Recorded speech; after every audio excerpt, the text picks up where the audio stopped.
Passamos a palavra ao ministro, Dr. Benjamin Zimmerler, para proferir a sua conferência, o referencial do TCU para o combate à fraude e à corrupção das licitações.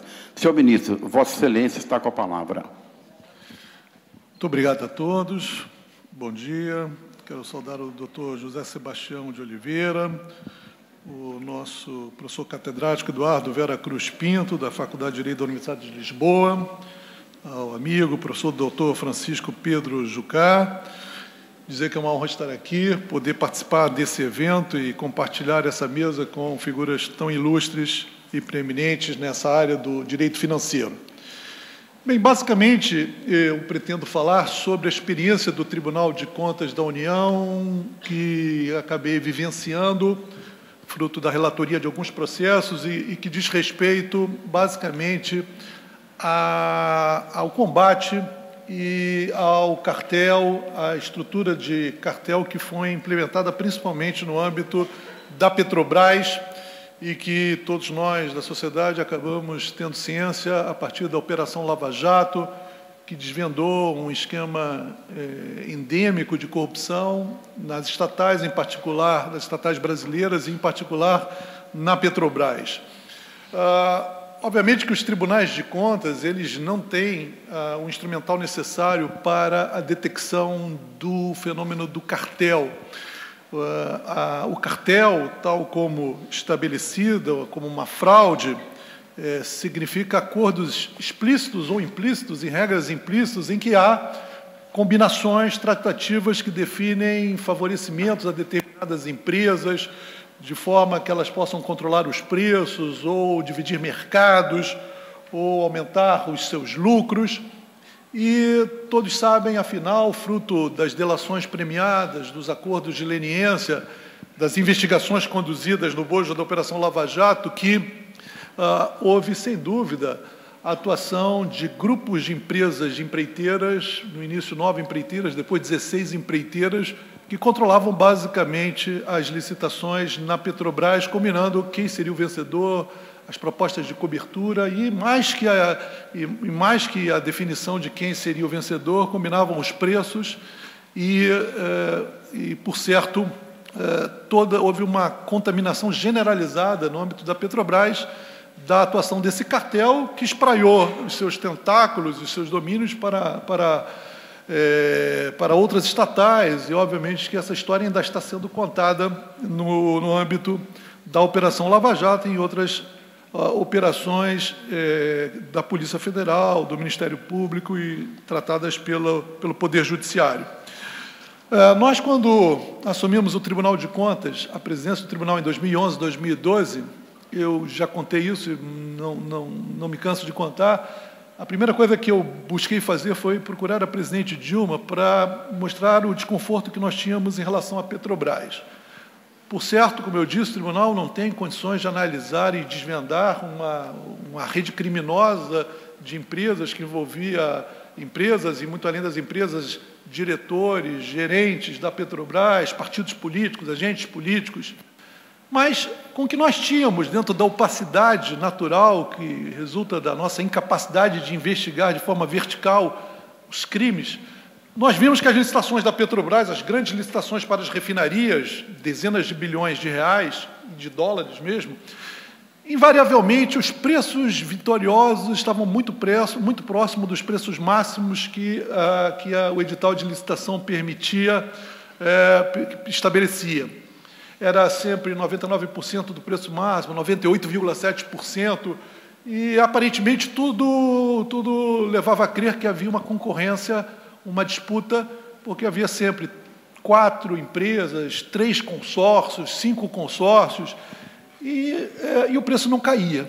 E, obviamente, que o Tribunal de Contas percebia que alguma coisa estava errada naquele conjunto de licitações realizadas pela Petrobras.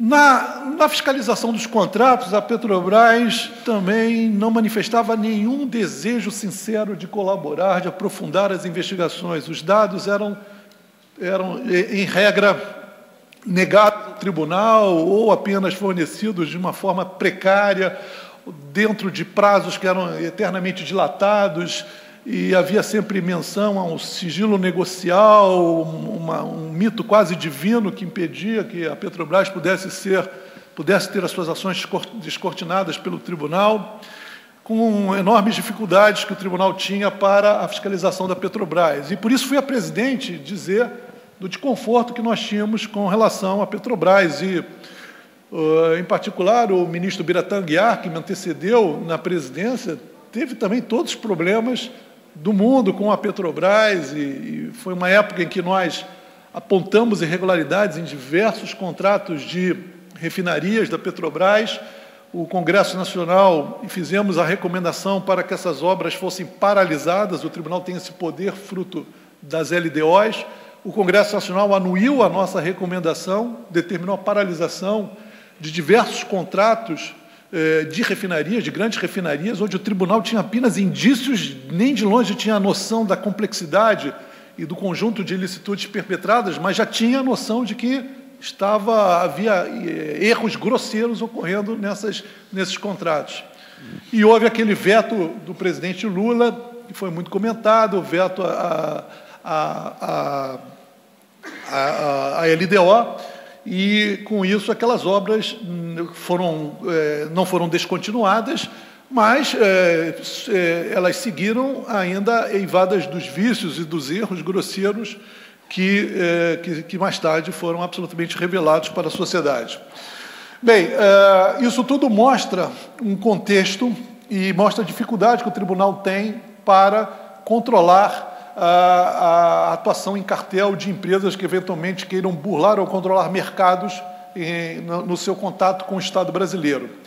Nós temos, por exemplo, no âmbito do Tribunal de Contas, o ministro Éder, nosso ministro substituto, não me deixaria mentir, o grande especialista em direito financeiro, nós temos, na nossa lei orgânica, a possibilidade de declarar a inidoneidade de empresas que incidam em fraude à licitação. Esse é o termo utilizado pela nossa lei orgânica.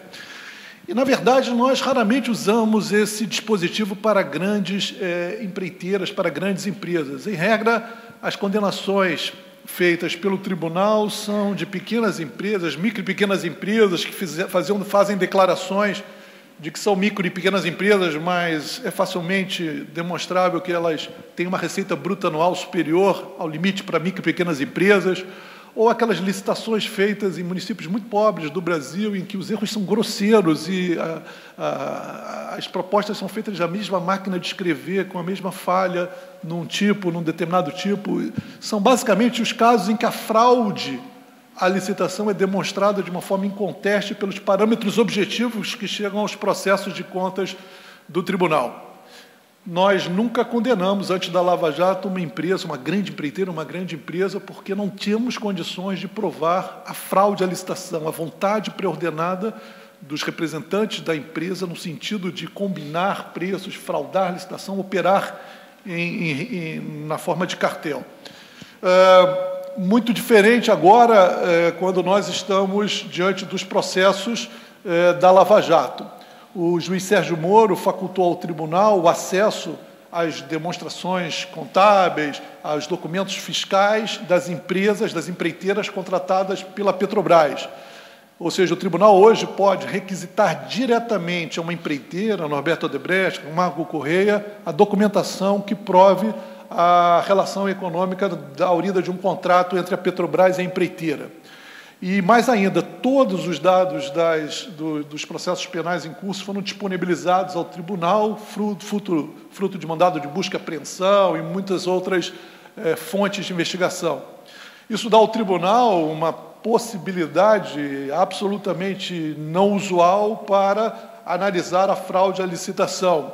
E aqui nós começamos também a entrar numa área absolutamente nova para os tribunais de contas, que é atuar em processos com compartilhamento de provas, com esse desdobramento já ocorrido no âmbito penal. E daqui a pouco eu devo falar um pouquinho mais sobre isso.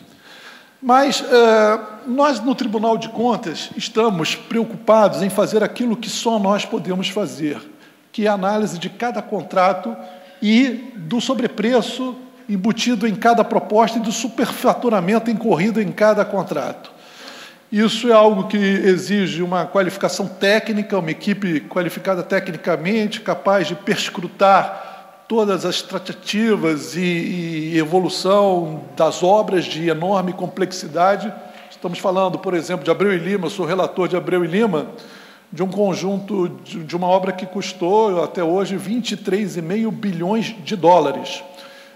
Isso significa que dezenas, centenas de contratos, megacontratos, todos de bilhões de reais, e todos tangenciando itens que são de difícil análise, porque são obras que só são realizadas pela Petrobras, em que não há obras similares no Brasil, às vezes não há no mundo, né? Já que as unidades fabris são customizadas e feitas especificamente para a Petrobras, de forma que esses custos unitários não estão disponíveis no mercado para serem confrontados com os preços praticados.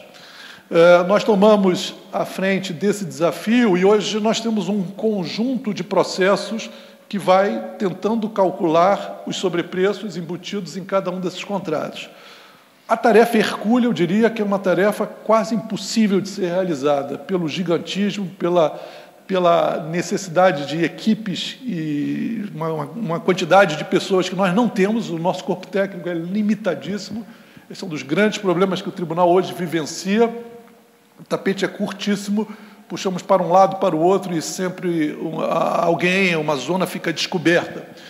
E, de qualquer forma, em alguns contratos mais importantes, nós estamos fazendo essa análise minuciosa de nota fiscal, registro, medições, e estamos tentando fazer uma análise por meio de técnicas de informática, usando tecnologia da informação para analisar o batimento dos dados, analisar as diversas informações que temos disponíveis.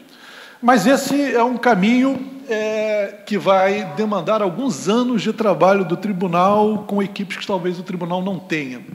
Essa é a razão pela qual o tribunal tentou desenvolver e conseguiu, com enorme sucesso, na minha opinião, uma técnica econométrica, um modelo estatístico para calcular o sobrepreço derivado da ação do cartel nas obras de refinaria da Petrobras.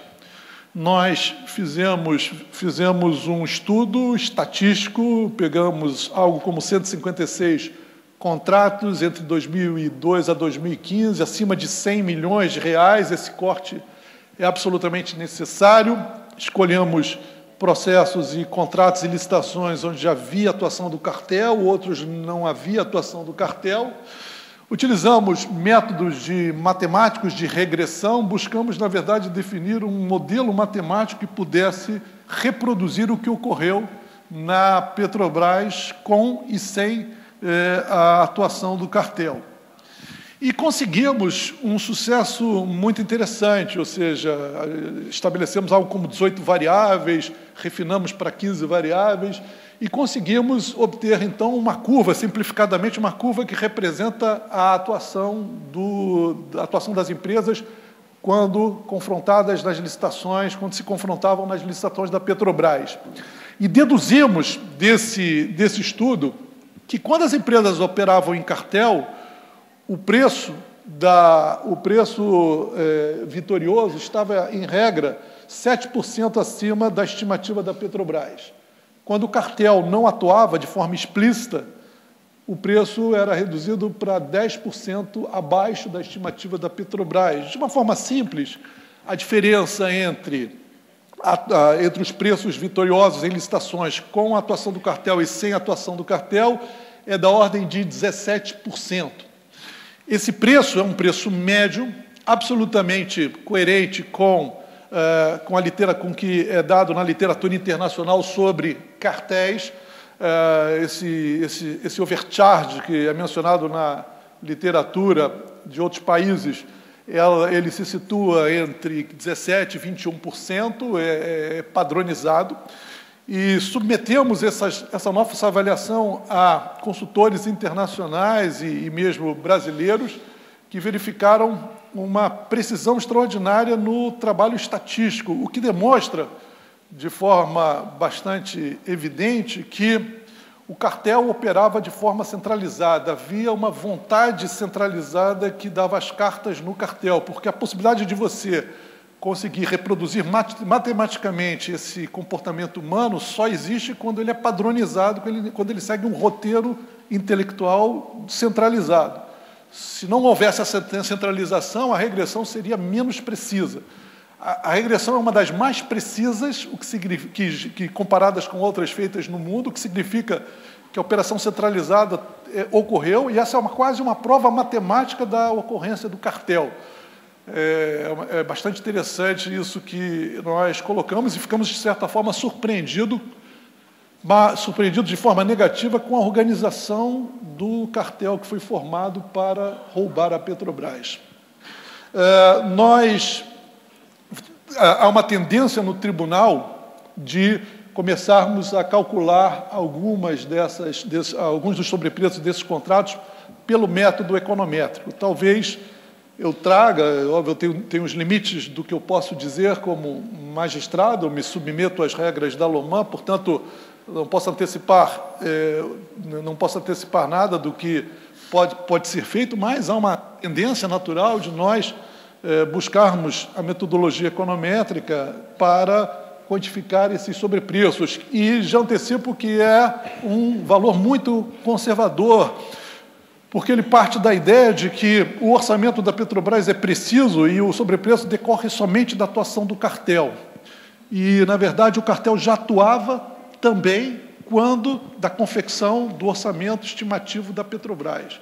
O gerente da Petrobras, os diretores já influenciavam as equipes na confecção do orçamento estimado da Petrobras, o que significa que o valor do sobrepreço tende a ser maior do que esse de 17%.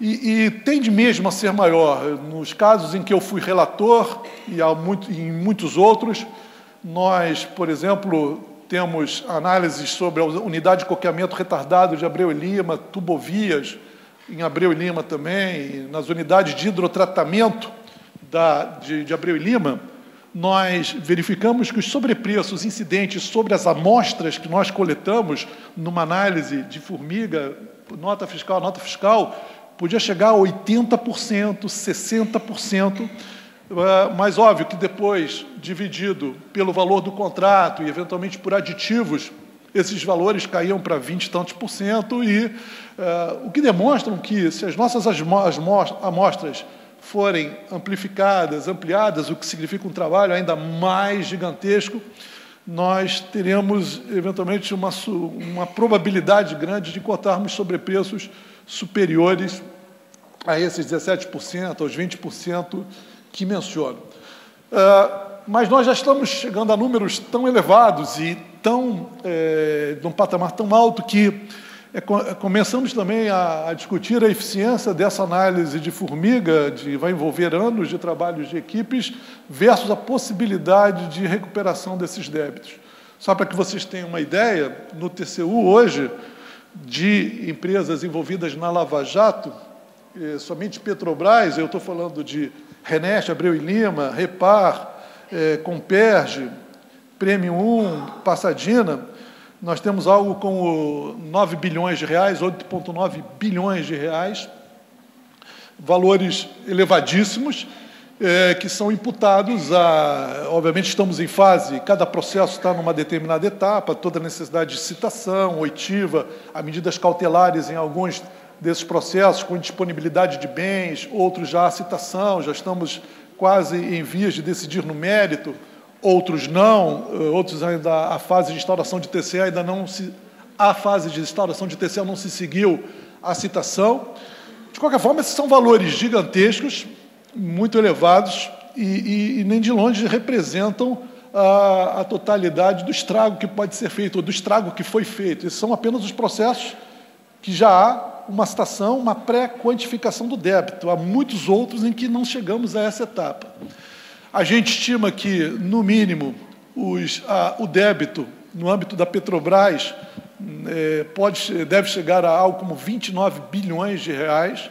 Isso depois de nós analisarmos, utilizando aquele valor de 17% e expandindo pelos processos que podem ser analisados pelo tribunal, o que significa, hoje em dia, uma quase impossibilidade de ressarcimento do débito. Reparem, eu novamente digo, esse débito está sendo imputado solidariamente a gestores da Petrobras, a empresas que estão em situação muito difícil, algumas em recuperação judicial, como a OAS, Queiroz Galvão, Francisco, meu assessor, pode me corrigir se eu estiver errando.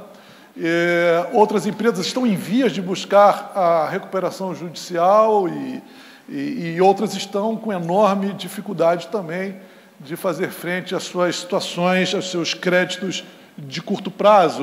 Isso me é narrado nas audiências com os representantes das empreiteiras, que, obviamente, têm processo no tribunal e que buscam, então, esse contato com os relatores. Estamos falando das grandes empreiteiras mesmo, do Odebrecht, da Andrade Gutierrez, Camargo Correia. Nós temos um desafio tremendo para lidar no âmbito do TCU, que é o seguinte. Nós sabemos que há assinaturas de delações premiadas na esfera penal, com diversos agentes do âmbito das empreiteiras, diretores de empreiteiras e mesmo agentes políticos, e temos também empresas que estão fazendo acordos de leniência com o Ministério Público. Um acordo de leniência que não encontra fundamento jurídico na lei anticorrupção, e sim numa órbita mais ampla, mais abstrata. De qualquer forma, esses acordos de leniência tem uma repercussão penal evidente. Também as delações premiadas estabelecem repercussões penais de forma clara. As empresas, nos acordos de leniência, se comprometem a ressarcir o erário ou pagar uma cláusula penal estabelecida, que pode ter uma componente de sanção e uma componente de responsabilização civil. Mas a questão que se põe hoje no tribunal como um grande desafio é saber qual a repercussão desses acordos de leniência na esfera da jurisdição de contas, e também um outro grande desafio é saber qual é a repercussão desses acordos de leniência na esfera civil administrativa, como, por exemplo, em ações de improbidade administrativa. Cito como exemplo o ajuizamento pela AGU de algumas ações de improbidade em que o AGU busca o ressarcimento também de valores a partir da metodologia que o Tribunal de Contas desenvolveu, aquele método econométrico. E somente nessas primeiras ações, a AGU pede o ressarcimento de algo como 14 bilhões de reais, 3 bilhões de reais, 3 ponto alguma coisa bilhões de reais de indenização e mais 11 bilhões de multa, que pode ser de até 3 vezes o valor do débito. Senhores, além dessas ações de improbidade administrativa ajuizadas pela AGU, há outras ajuizadas pelo Ministério Público. 6 grandes ações que pedem valores gigantescos de indenização também. E há uma discussão que está sendo travada no âmbito jurisdicional, é saber se os acordos de leniência que foram firmados no âmbito penal pelo Ministério Público têm repercussão no juízo da improbidade administrativa. Na Lei 8.429, há um artigo específico que veda a transação. Houve uma primeira reação contrária a essa possibilidade, depois há muitas decisões no sentido de que a repercussão existe, ou seja, que o Estado não deve ser um leviatã, um polvo tentacular, ou seja, o Estado tem que se apresentar de forma una, né? Ou seja, o acordo feito com o Ministério Público, portanto, dentro dessa ideia de unicidade do Estado, tem repercussão obrigatória no âmbito da improbidade administrativa, mas houve uma recentíssima decisão no âmbito do TRF, lá do Paraná, afastando a repercussão do acordo de leniência na esfera da improbidade administrativa. Logo, as decisões oscilam pela possibilidade ou não dessa repercussão e nós estamos, portanto, aguardando essa decisão judicial. O Ministério Público peticiona nas suas ações no sentido de afastar das empresas que fizeram acordos de leniência a aplicação de sanções combinadas na lei de improbidade. Também as cautelares de indisponibilidade de bens, ao ver do Ministério Público, essas cautelares não devem ser estendidas às empresas que assinaram acordo de leniência. E no Tribunal de Contas nós estamos diante de uma situação muito diferente daquilo que é tradicional. Um processo como o meu, em que eu sou relator, em que analiso um contrato da Abreu e Lima, da refinaria Abreu e Lima, eu tenho toda a delação premiada de todos os delatores e todos os acordos de leniência firmados pelas empresas. E a pergunta que nós temos que fazer é a seguinte: eu posso usar as provas produzidas pelos delatores, pelas empresas lenientes, que subscreveram acordos de leniência contra eles mesmos? Ou seja, eu posso usar essas provas para condená-los? Por exemplo, declarar a sua inidoneidade, imputar um débito a essas empresas, aplicar uma multa proporcional ao débito, que são as sanções típicas aplicadas pelo TCU. Eu posso buscar outras provas que não as hauridas das delações premiadas e dos acordos de leniência para punir os gestores e as pessoas físicas e jurídicas que firmaram delações premiadas e acordos de leniência, sabendo que essas provas, frutos de mandados de busca e apreensão, outras provas testemunhais ou documentais, só foram produzidas em razão do acordo de leniência e da delação premiada. Logo, numa ideia de contaminação da árvore contaminada pela seiva, né, que naturalmente é contaminada, que contamina os frutos da árvore, seriam esses elementos de prova, também estariam eles contaminados pelo vício original, ou eventualmente decidir que as empresas que assinaram acordo de leniência e os delatores devem ter a sua responsabilidade afastada no âmbito da jurisdição de contas. Bem, essa é uma questão que está sendo submetida, mas há ainda um outro aspecto fundamental. Mesmo a Lei 12.846, que cuida do acordo de leniência firmado pela CGU, pelo Ministério da Transparência, é dito, e o próprio Ministério Público concorda nas conversas que temos com o grupo da Lava Jato, que as empresas que assinam acordo de leniência continuam obrigadas a ressarcir integralmente o dano infligido ao Estado. Esses valores que fazem parte, que estão contidos nesses acordos de leniência, são antecipações dos valores devidos por essas empresas. E a sua natureza jurídica é extremamente questionável. Os acordos de leniência oscilam, né? Estão evoluindo, em parte são sanções, em parte são indenizações, de forma que nós hoje temos a grande questão. Imagine uma empresa que assina um acordo de leniência, que se obriga, nesse acordo de leniência, a ressarcir o Estado num determinado valor, num determinado prazo, como esse mega acordo de leniência assinado pela Odebrecht, de 8,3 bilhões de reais, pagos em 23 anos, e a Odebrecht pode ser surpreendida no Tribunal de Contas por uma conta a pagar de 20 bilhões, de 15 bilhões. Eu pergunto, esse sobrepreço, esse delta a mais tem que ser cobrado das empresas? É possível, no cálculo do sobrepreço feito pelo TCU com todo o detalhe, relativizar alguns aspectos, como a cobrança de juros? É possível o TCU criar cláusulas chamadas ability to pay para verificar de que forma o pagamento desse delta a mais deve ser feito? Se podemos, por exemplo, exigir da empresa o pagamento da sua cota parte, apesar da lei orgânica dos tribunais de contas estabelecer que as condenações são solidárias, mas seria possível extrair uma quarta parte e a empresa poderia pagar a sua cota parte e lidir a sua responsabilidade?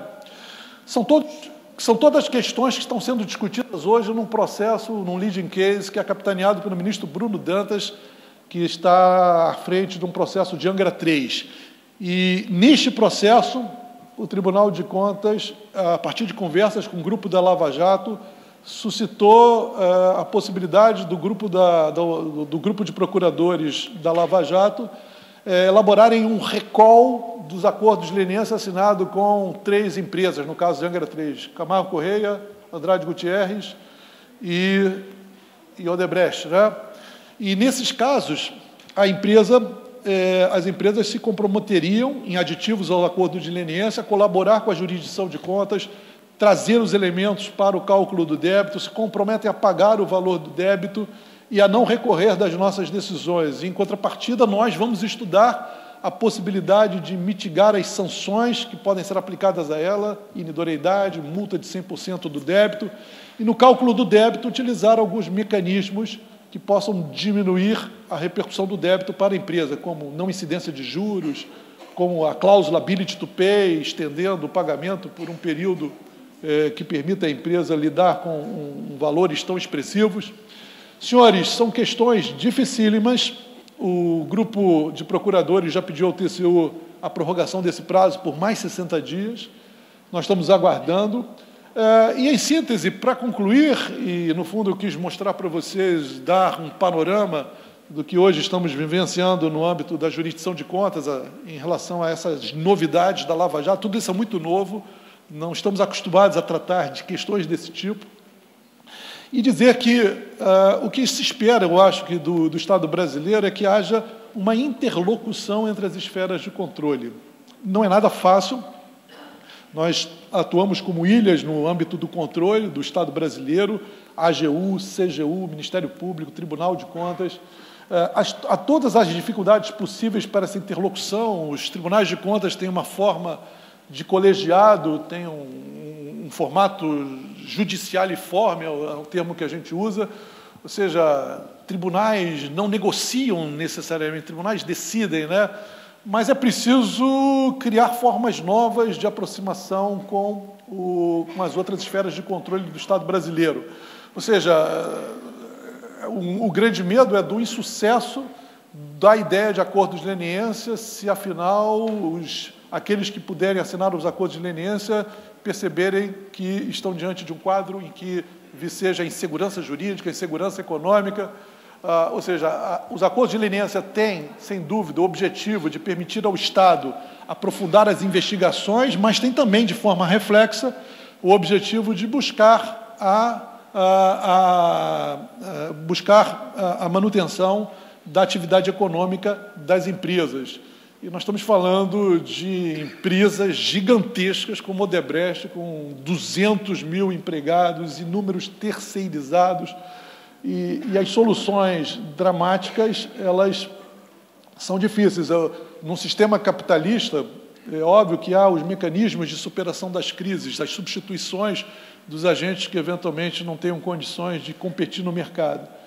Mas essas soluções não são rápidas, não são simples e produzem muito sofrimento, e sofrimento a pessoas que dependem desses empregos para ter a sua renda, o seu salário e contribuir, portanto, com a melhoria da economia brasileira.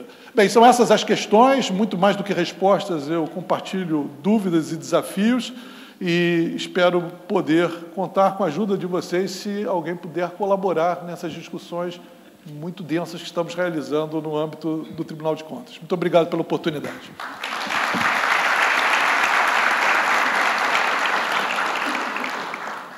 Cumprimentar aqui os meus companheiros de mesa. Prazer enorme participar com os senhores desta discussão. E ontem, na abertura, em homenagem aos professores portugueses, eu citei um poeta português, Fernando Pessoa, que todos nós adoramos, mas hoje, para os portugueses não acharem que aqui no Brasil não tem poeta, eu vou citar o Carlos Drummond de Andrade, um grande mineiro, e que ele dizia... uma poesia dele muito bonita, que um verso diz assim: as leis não bastam, os lírios não nascem das leis. Então, estou falando isso para essa questão, para discutir essa questão de a regra fiscal. É interessante que o professor João Catarino citou essa regra fiscal que foi feita lá na Europa, não é? Que é 60% o máximo de dívida bruta, e o 3% de déficit nominal que cada país mesmo poderia atingir, né? Aquele Tratado de Maastricht, depois exatamente, Tratado de Estabilidade e Crescimento, enfim.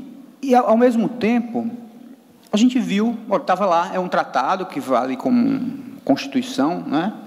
Ou, enfim, mas é uma norma, não foi respeitado isso. A gente mostrou muito bem que os dados, que apesar de ter a norma, ter a lei, você continuou tendo um déficit crescente, né, em vários anos. Nos Estados Unidos foi a mesma coisa. O Budget Enforcement Act, lá na época do Clinton, quando chegou, enquanto havia um compromisso político de implementá-lo, ele era seguido. Havia um compromisso político, ele era seguido. Depois entrou o governo Bush, disse, olha, não me interessa. Mesmo nos Estados Unidos, foi descumprido. Então, tem muita gente que acha que, assim, olha, o Brasil é que tem essa história, tem lei que pega, tem lei que não pega. Não, isso é universal, né? Não é? É universal. Então, essa é a grande discussão. A disciplina fiscal, o equilíbrio do orçamento, ele nasce da lei, basta ter a lei para que ele exista.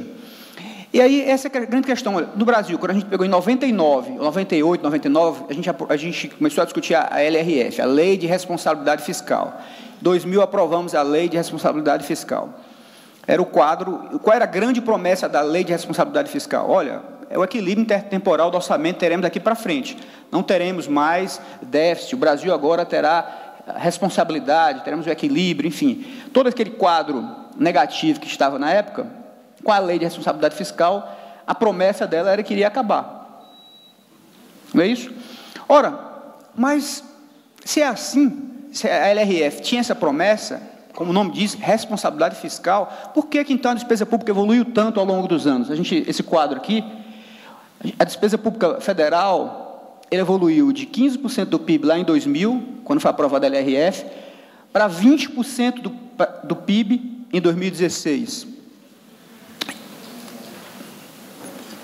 Então, quer dizer, a promessa que ela se propôs não foi cumprida. A LRF não conseguiu cumprir a sua promessa. E o resultado foi que, ora, se de um lado a despesa pública subiu, como eu acabei de mostrar, a receita, por uma série de razões, caiu no Brasil, a Receita Pública Federal caiu, a gente não conseguiu renovar a CPMF, uma série de questões. Então, nós passamos a ter déficits. Aqui, por exemplo, em 2016, tivemos um déficit aí de quase 3% do PIB. Então, a grande questão que surgiu é o seguinte, olha, a LRF não resolveu. O que é que vai resolver? Aí o governo vem com uma nova proposta, o novo regime fiscal. A emenda constitucional número 95, né, que institui o que eles denominaram de novo regime fiscal, é uma nova tentativa de cumprir essa promessa que a LRF não cumpriu. E o que mostrou bem o professor, aparentemente era vantajoso em relação à LRF, porque uma das desvantagens da LRF é o seguinte, não, espera aí, sabe qual foi o erro da LRF? É que ela é muito complexa, tem muitos artigos, muitos dispositivos, então ela permite, como é assim, então ela permite a contabilidade criativa, a flexibilização, interpretações mais favoráveis. Então, você cumpre formalmente os dispositivos, mas dá uma interpretação mais elástica, que na prática faz com que a despesa pública, o equilíbrio orçamentário, a disciplina fiscal, ela não se efetive. E o problema dela é exatamente isso, é porque ela é muito grande, é muito complexa, cheia de dispositivos que permitem interpretações as mais diversas possíveis. Se nós tivermos uma regra simples, uma regra direta, simples, nós vamos conseguir. Então, agora, o lírio vai nascer da lei, ou seja, a disciplina fiscal vai nascer da lei. E aí se tentou a emenda que foi feita no Brasil no final do passado, do teto dos gastos. Olha, só se pode gastar daqui para frente o que se gastou neste ano, mais a inflação. Isso vai durar durante 20 anos. Então, agora a economia está num momento ruim, mas ninguém espera que a economia fique assim para sempre. Daqui a pouco a economia vai se recuperar. Então, qual é a ideia? É que em 20 anos o governo brasileiro esteja muito menor do que é hoje. Não é? Se a despesa vai crescer só de acordo com a inflação e as receitas vão crescer de acordo com a economia, de acordo com o crescimento do PIB, então nós teremos um governo muito menor no Brasil. Essa é a ideia. Não é? Mas isso, como o professor Catarino mostrou, não funcionou na Europa. Vai funcionar no Brasil? Vai funcionar no Brasil? Esse é o grande desafio. Vai funcionar no Brasil ou não vai? Aí, o que é que faz uma norma, o que é que diz funcionar?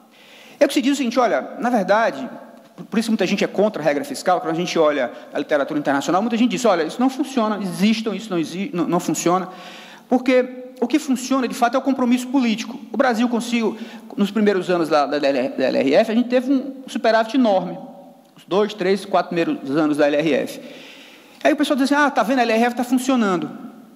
Aí se contrapõe, não era a LRF que estava funcionando. É que ali, o conjunto de forças que conseguiu aprovar a LRF, tinha um compromisso com a responsabilidade fiscal. Então, por isso que ele conseguia, quer dizer, as coisas, não tinha uma relação de causalidade, ao contrário, era o compromisso que existia ali para que houvesse responsabilidade fiscal naquele momento, por uma série de razões, houve um ataque especulativo à moeda brasileira, uma série de problemas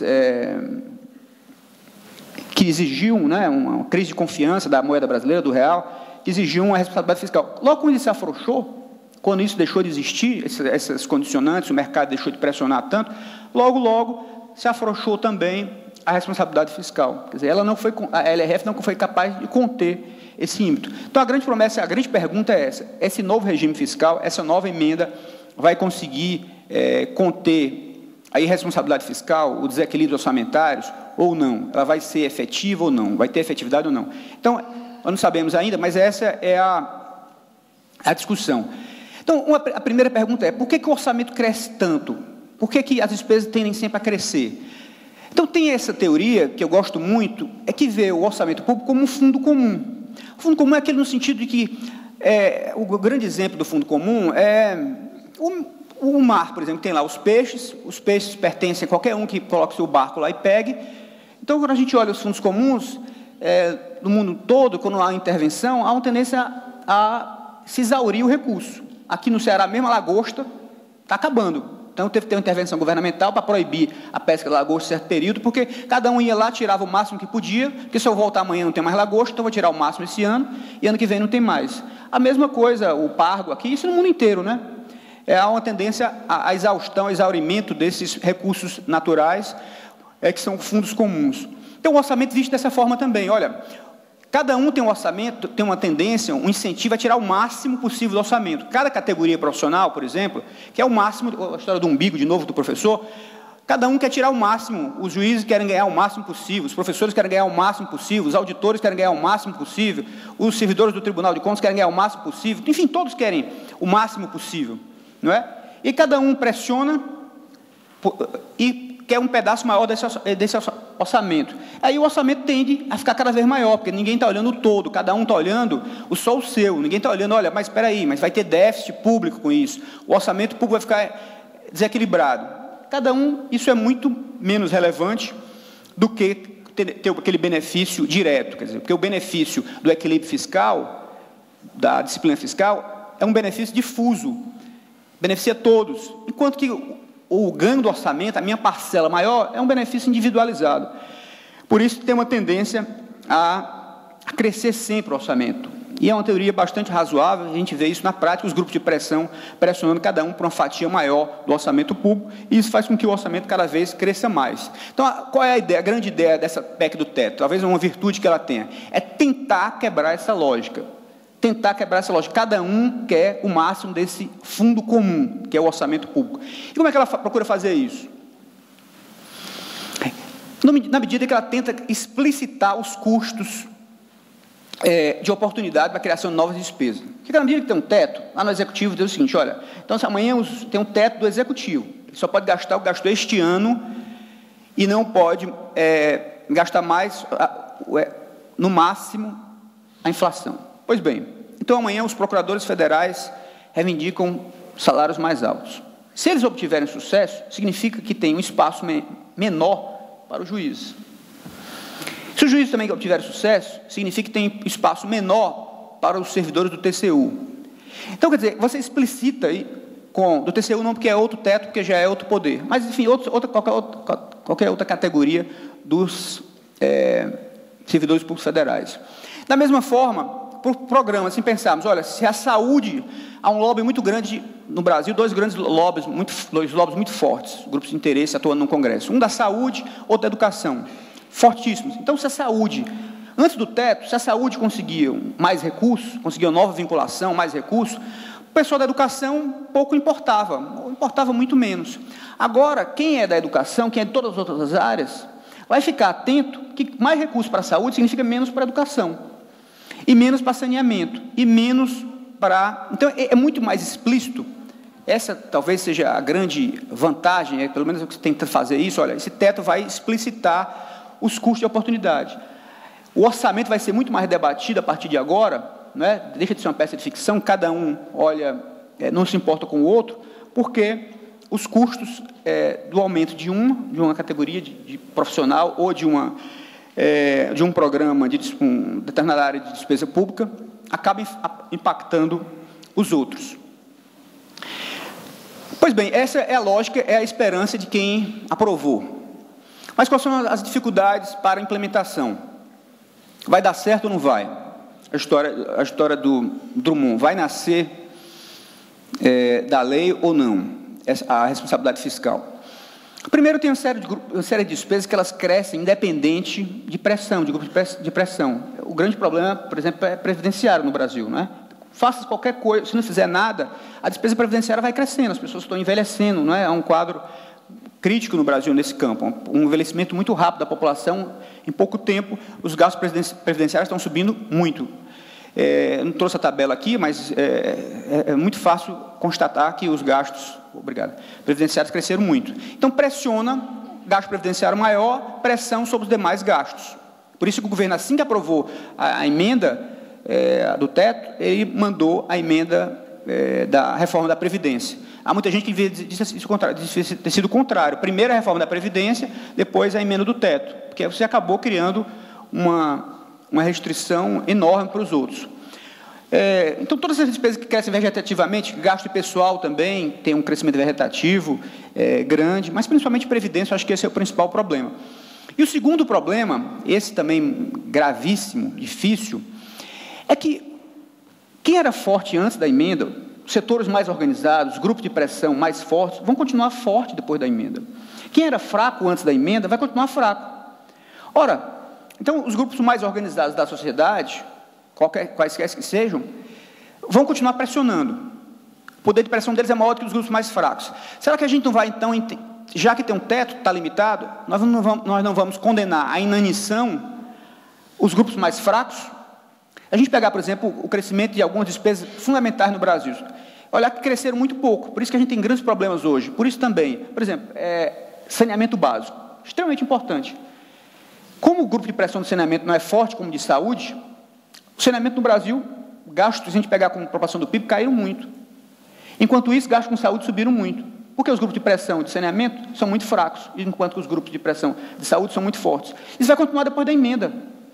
Bem ou mal, o saneamento conseguiu alguma coisa ainda. Agora, como tem um teto, ele vai ficar cada vez mais imprensado pelo crescimento dos grupos de pressão que vão existir. Então, essa, de fato, é um problema que a PEC do teto vai continuar, que vai ter, né, esse que eu estou chamando de risco de subalocação de áreas importantes, pouco organizadas em termos de pressão, ou seja, gastos importantíssimos, essenciais, mas que não tem grupos de pressão para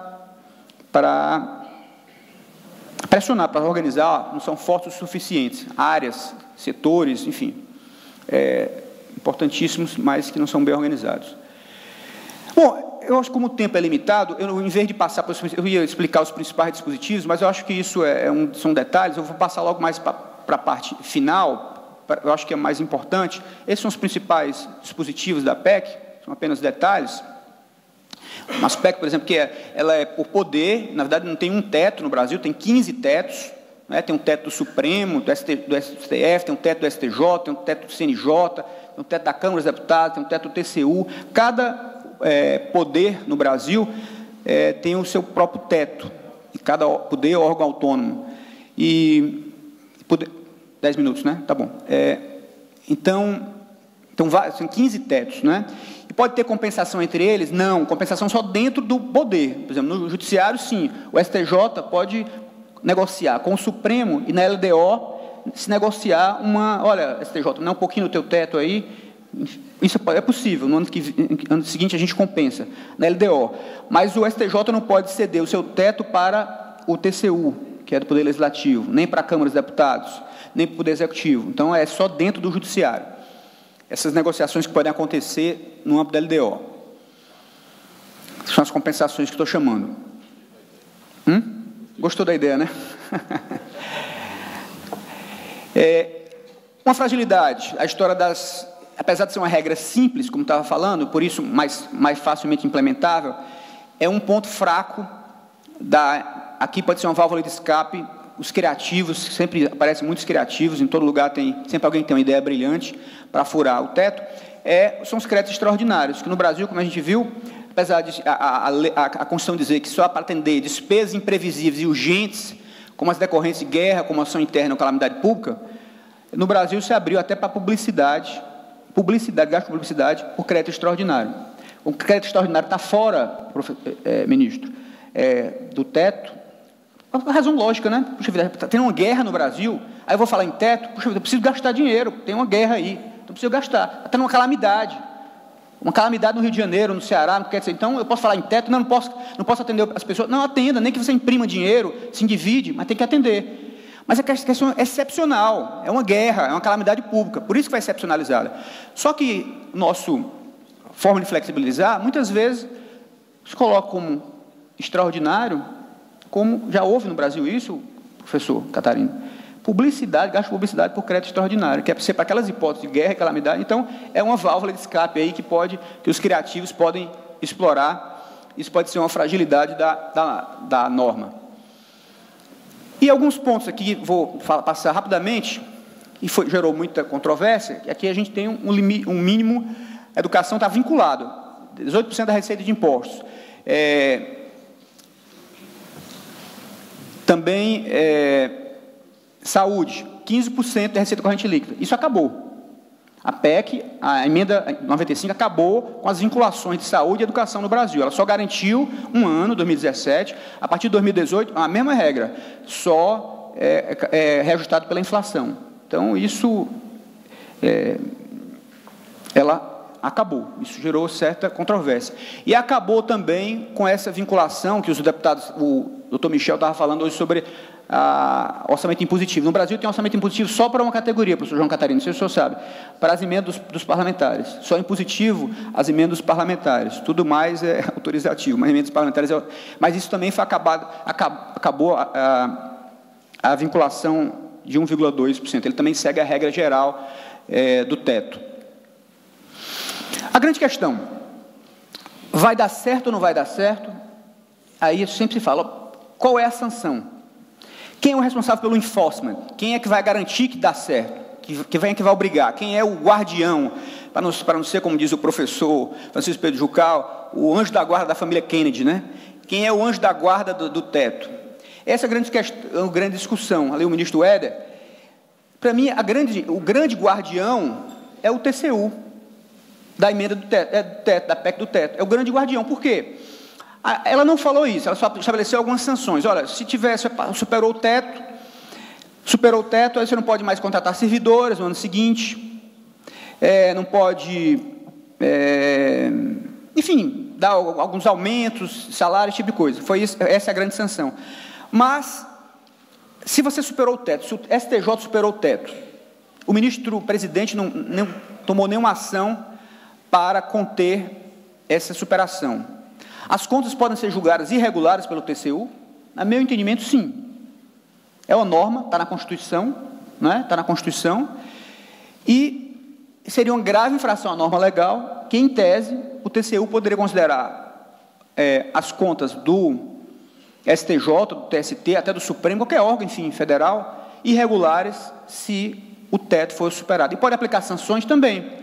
Pela própria emenda, ali, compete ao TCU, aplicar os responsáveis em caso de ilegalidade de despesa ou irregularidade de conta, sanções. Se é irregular a conta, porque superou o teto, poderia o TCU, no meu entendimento, aplicar sanções. Então, o TCU, outra vez, é nova atribuição para o TCU, e no caso dos estados, aqui, por exemplo, tem um teto para o TCE, ser o grande responsável por fazer cumprir a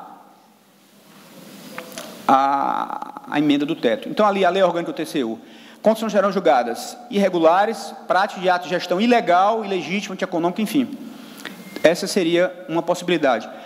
Agora, o judiciário pode ser acionado? Claro, sempre, né? Se está na Constituição, se é uma norma, e não foi cumprido por determinado órgão, de novo, você pode judicializar isso também. Amanhã o Ministério Público pode entrar com ação contra qualquer órgão que não cumpriu o teto estabelecido lá na Constituição Federal. Então, é um assunto também que pode ser judicializado. Mas no âmbito de julgamento de contas, imagine que o TCU seja hoje o grande guardião da emenda do teto. Vai dar certo ou não, é o que vamos ver. Mas já procurei observar que há, de fato, algumas dificuldades para que ela seja implementada. Eu vou encerrar aqui, porque já está a hora bem adiantada, para cumprir o horário. Obrigado a todos.